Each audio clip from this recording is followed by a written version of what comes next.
बिस्मिल्लाहिर्रहमानिर्रहीम अस्सलाम वालेकुम। जैसा कि आप जानते हैं कि जूं पाकिस्तान के army chief general Qamar Javed Bajwa साहब की रिटायरमेंट के दिन नज़दीक आ रहे हैं तो इमरान खान साहब का जनरल बाजवा पर इल्ज़ामात का सिलसिला तेज़ हो गया है। कभी उनको मीर सादिक और मीर जाफ़र यानी गद्दारी का सर्टिफिकेट बांट रहे हैं और कभी उनको न्यूट्रल, जानवर, चौकीदार, मिस्टर एक्स, मिस्टर वाई और पता नहीं क्या क्या बुरे इल्काबात से उनको नवाजा जा रहा है। अगर तो आप में इतनी ही गैरत है तो फिर नाम लेकर जनरल बाजवा साहब को मीर सादिक और मीर जाफ़र कहें। आखिर आपको उनका नाम लेते हुए डर किस चीज़ का लग रहा है?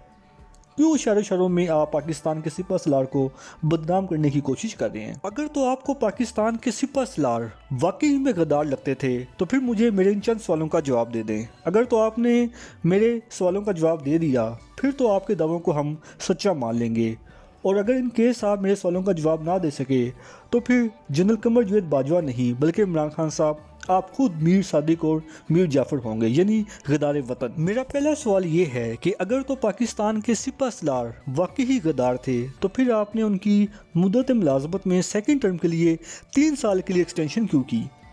इसके अलावा माजी में जनरल बाजवा साहब की तारीफ़ों के आप इतने पुल क्यों बांधा करते थे? अगर तो आपके सिपह सलार वाकई ही गद्दार थे तो फिर आपने उनको अपनी हुकूमत बचाने के लिए गैर मुइना मुद्दत के लिए एक्सटेंशन की ऑफ़र क्यों की? क्योंकि ऐसा नहीं हो सकता कि दिन में तो आप जनरल बाजवा साहब को गद्दार कहें और रात की तरीक़ियों में उनसे अपने लिए फेवर मांगें। इससे आपकी डबल स्टैंड पॉलिसीज़ खुलकर अयां हो जाती है। आई नो ये 2-3 सवाल आपसे already DGI general Nadeem Anjum sahab पूछ चुके हैं, but it's general question we all have right to ask you again. इसके अलावा इमरान खान साहब ये बताना पसंद करेंगे कि आखिर वो कौन था जिसके कहने पर आपने अमेरिका को एब्सोल्युटली नोट कहा था? बताएं ना उस इंसान का नाम जिसने अमेरिका को अफगानिस्तान में कार्रवाई करने के लिए पाकिस्तान की एयर स्पेस देने से इनकार किया था। नेशनल इंटरेस्ट में फैसले किसी और के और क्रेडिट आप लें, फिर भी आप उनको मीर सादिक और मीर जाफ़र से तशबीह दें। It's very unfortunate. इसके अलावा वो कौन था जिसके हुक्म पर पाकिस्तान ने इंडिया के फेक सर्जिकल स्ट्राइक का जवाब उसको अगले ही दिन यानी 27 फरवरी 2019 को एक रियल सर्जिकल स्ट्राइक की सूरत में रिटर्न किया, जिसके नतीजे में अल्हम्दुलिल्लाह पाकिस्तान की एयरफोर्स ने ना सिर्फ दुश्मन के 2 जहाज़ तबाह किए बल्कि उसके विंग कमांडर अभिनंदन को जिंदा पकड़ के पूरी दुनिया के लिए एक एग्जाम्पल सेट की। इवन उस दिन पाकिस्तान पर भारत के ख़िलाफ़ कार्रवाई ना करने पर अमेरिका, यूरोप समेत पूरी दुनिया का प्रेशर था, लेकिन इन सब के बावजूद जनरल बाजवा साहब ने किसी भी किस्म के एक्सटर्नल प्रेशर की परवाह किए बगैर मुल्क की सलामती की खातर इंडिया को उसके ईंट का जवाब पत्थर से दिया। लिहाजा अगर आपके सिपह सलार वाकई ही गद्दार होते तो वो 27 फरवरी 2019 वाले दिन कॉम्प्रोमाइज़ कर लेते, लेकिन उन्होंने पाकिस्तान की सलामती पर कॉम्प्रोमाइज़ करने की बजाय दुश्मन को मुंह तोड़ जवाब देने का फैसला किया। इसके अलावा अगर आपके सिपह सलार गद्दार थे तो फिर मुझे बताएं कि आखिर वो कौन था जो पीटी हुकूमत के बिहाफ पर backdoor channels, FATF, IMF, world bank जैसे मालियाती इदारों से पाकिस्तान के लिए कर्जे मांगता फिरता था। जबकि दूसरी तरफ इमरान खान साहब खुद तो आपने अपने 3.5 सालों में सवाए अपोजिशन के खिलाफ झूठे मुकदमे दायर करने या के नवाज शरीफ और आसफ जरदारी को चोर डाकू कहने के अलावा किया क्या आपने? लिहाजा आपको अपनी हुकूमत के 3.5 साल की परफॉर्मेंस के हवाले से ज़रूर अकाउंटेबल होना पड़ेगा, क्योंकि ऐसा नहीं हो सकता कि अयाशियाँ आप करें और गद्दारी का दाग आप उस इंसान पर लगा दें जो बेचारा पाकिस्तान को इकोनॉमिक क्राइसिस से निकालने के लिए कभी अमेरिका को फ़ोन कर रहा है और कभी China, Saudi Arabia, UAE, Qatar वगैरह का दौरा कर रहा है।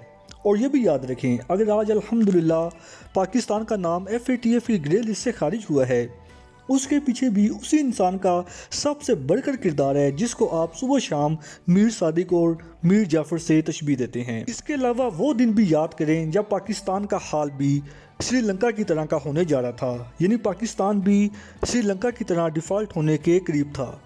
तो फिर याद है किसके हुक्म पर DGI जनरल नदीम अंजुम ने अमेरिका का विज़िट किया, जहां उन्होंने पाकिस्तान को इकोनॉमिक क्राइसिस से निकालने के लिए बियॉन्ड द लिमिट जाकर IMF को कायल करने की कोशिश की कि वो पाकिस्तान को उसके बेल आउट पैकेज में से रिमेनिंग के फंड्स रिलीज़ करे। इवन इस ज़िमन में आपको याद होगा कि पाकिस्तान के सिपह सलार जनरल कमर जावेद बाजवा ने बज़ाते खुद US secretary of state Wendy Sherman से टेलीफोनिक रब्ता किया, پھر کہیں جا کر IMF نے پاکستان کے فنڈز کو ریلیز کیا اور الحمدللہ پاکستان ڈیفالٹ ہونے سے بچ گیا۔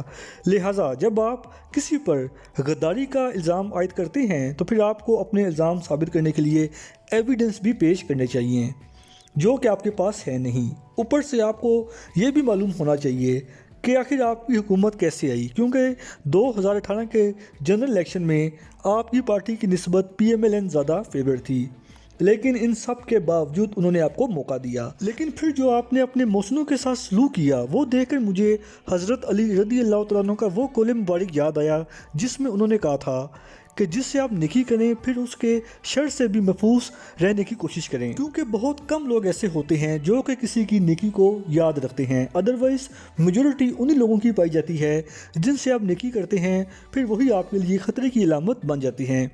جیسا کہ اس وقت عمران خان صاحب کے پاک فوج مخالف بیانات کی صورت میں آپ کے سامنے مثال موجود ہے، جو کہ یقیناً ایک تکلیف دہ عمل ہے جس کو کوئی بھی محب وطن پاکستانی برداشت نہیں کر سکتا۔